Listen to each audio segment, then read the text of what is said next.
So hello guys, good morning. So what's up dyan, no? So welcome to my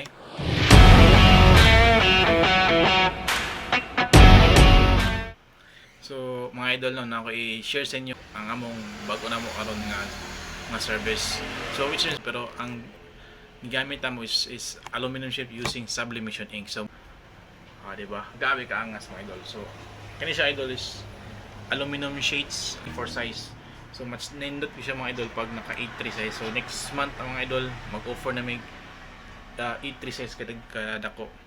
So muna yung mga awesome mga idol, no. So kung makita nyo siya mga idol, gabi siya kadetalyado, no. Shiny siya, glossy kay siya. So napo kay mga line design. This is Luffy. So nani nag-order ani. So shout out sa nag-order ani, no. So si Sergeant Calyar.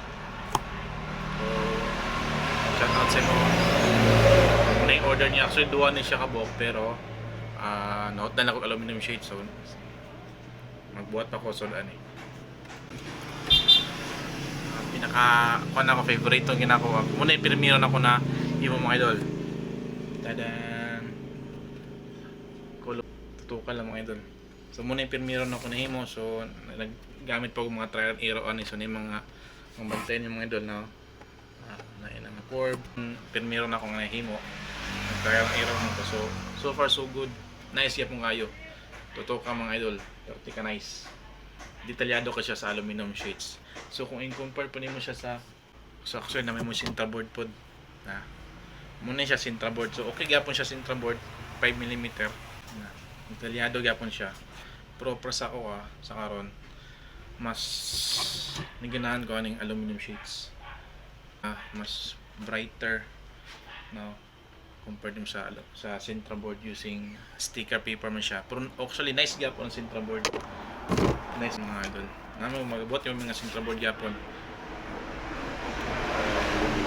Muna yung officer ni pay mo. What if i-try na to siya sunod. So scratch free na po na siya. Immortal gini mga idol kay aluminum man ni gamit. Ani with a broken glass effect. So kanay siya mga idol para naini nga ni sintra board kailangan siya og phototop. Kanay mga idol sa aluminum wala na ni phototop. Diretso na siya subli using heat press. Kinsa man tong gusto mag-order o magpabuhat, magpa-customize. So message lang mo sa mong Facebook page RN Printing Shop. So muna mo Facebook page. Then pwede po mag-message sa akong personal Tolets Vlog. So pwede po mag-message ito. Send lang mo yung picture, pwede family picture, couple picture, any kind of picture. So kami na po bahala. Then i-enhance pa na muna yung mga picture. So paninduton pa na muna para medyo na-pixelated. Then amo na siyang paninduton pa na muna sa mong kwan. So muro to mga idol, no? So thank you and God bless. Bye.